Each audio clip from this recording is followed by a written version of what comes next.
Hello, I'm Kim Keenan here at the Illinois Center for Social Work Development, and I'm going to walk you through the features of the Proficient Weekly Checklist course. Your enrollment is automatic as a Proficient Certified Supervisor, so there's no need to re-enroll. And we'll talk about adding supervisees here in a minute. You should have received an invite to the Weekly Checklist course. Here you will see that you'll have two courses available to you. One is the Clinical Supervision for Social Workers course. The other is what we're going to be talking about now, which is your weekly supervision checklist for proficiency. Once you're in the classroom, there's a few things that you'll need to do prior to the start of supervision if possible. The first will be the video, which you're watching right now, which is the educational as far as using the checklist. For supervisors, we're going to ask you to complete a cohort roster. This is necessary so that we can make sure that we invite all your supervisees to this course, no charge to them. This is an added benefit for being a Proficient Certified Supervisor. If there are changes to your roster, such as adding supervisees or discontinuing supervisees, please just let us know. This is for research and programming improvements. We will be monitoring the utilization of proficiency closely. Now let's look at the weekly checklist course. There are listed two additional assignments, one for the supervisors and one for the supervisees. The GSAT SE and the GSAT SR. This will allow us to research the self-assessment for supervision and evaluate for supervisor competence. We will review the Clinical Supervision Weekly Checklist. So this will pop up on your screen next once these introduction assignments are completed. Once you click in here, you will have a link that will pop up. And I would ask that you click the link. That will enable it to download. You should see it, there it is, pop up, downloadable. If you want to download it to your hard drive or to a cloud, really that's up to you. This should be an instrument that's readily shared between you and your supervisees, which will allow you to edit. Both parties should be allowed to edit. But I want to walk through the features of this checklist. So in this first column, these are weeks 1 through 75. If you remember from your training, this isn't an ideal situation. We understand supervisees won't necessarily have completed their 3,000 hours in 75 weeks, but this, for the ability to talk about competencies and have a format, we've divided them into quarters. Each quarter focuses on a certain competency and certain skills that follow within those competencies. Again, this isn't perfect. This is with great deal of flexibility between the supervisor and the supervisee. You will find certain skills coming kind of full circle as they move into their supervision.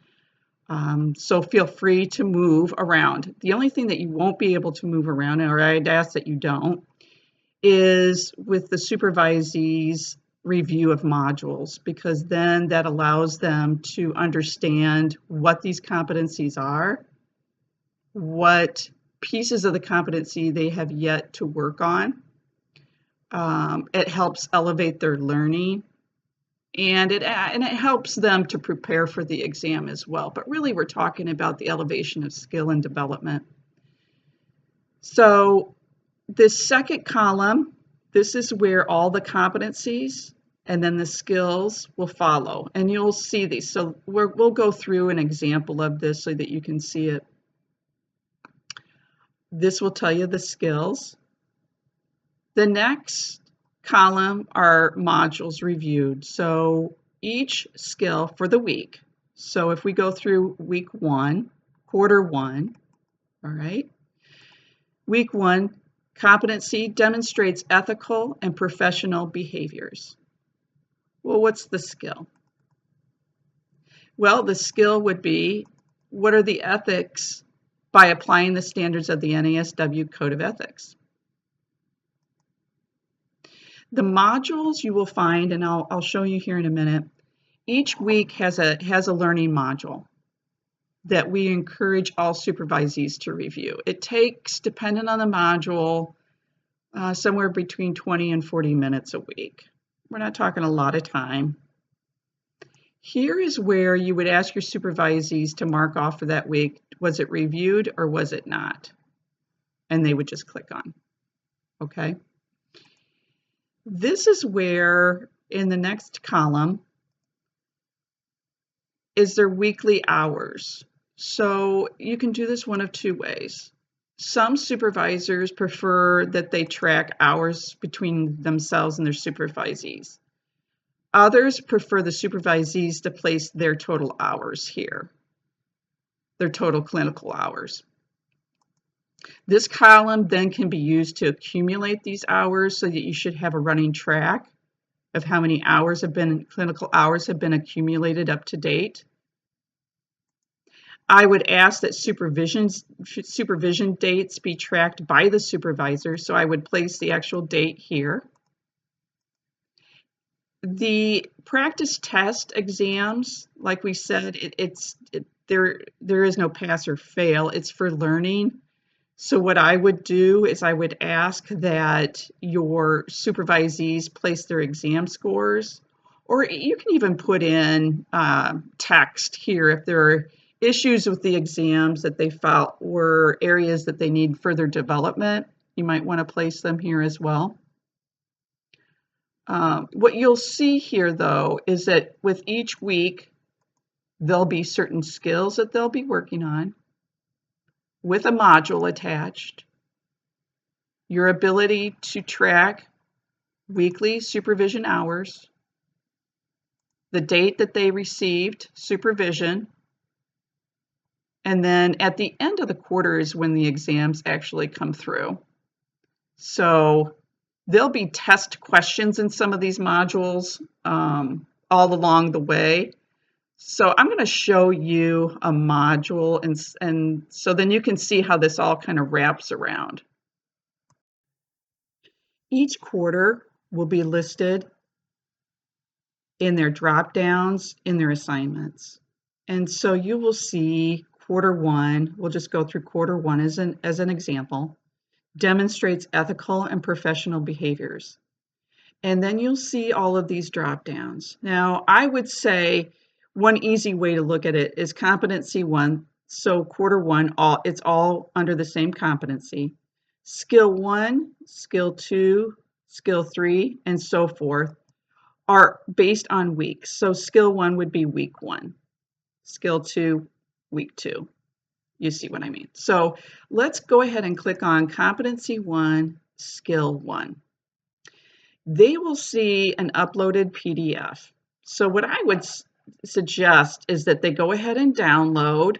They can open it, but all of these are downloadable and they're applied to all the lessons. So we'll download and open it up. Okay. So this is what will pop up. Competency one, again, here we are. Skill one. What's the learning materials? What are the objectives of these learning materials? And about how long does it take to review? I like to add these in so it looks at how much time and effort's been placed for each week. Some, like I said, will be a little bit longer, others not so long.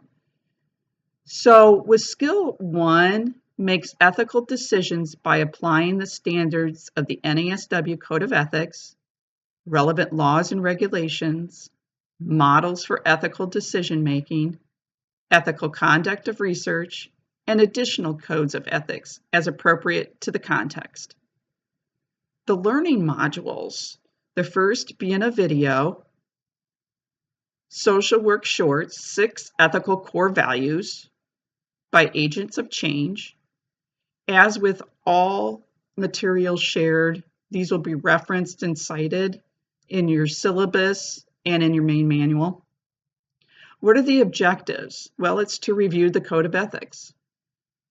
It should take about 15 minutes. What's the next learning material? Well, at NASW website, it would be good to review that. See what it says about the Code of Ethics and the history of the Code of Ethics. Here's the website again. However, the objective is a little bit different, understanding the purpose of the Code of Ethics and the principles behind it and the ethical standards. Again, about 10 minutes to review. There's a copy of the Code of Ethics. This is from Field Education from the University of Washington.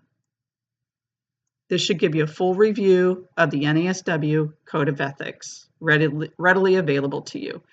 We place it under study material because this should be something that you make reference to often, and so you want a full document of the Code of Ethics so that you can refer to it. What are the next steps?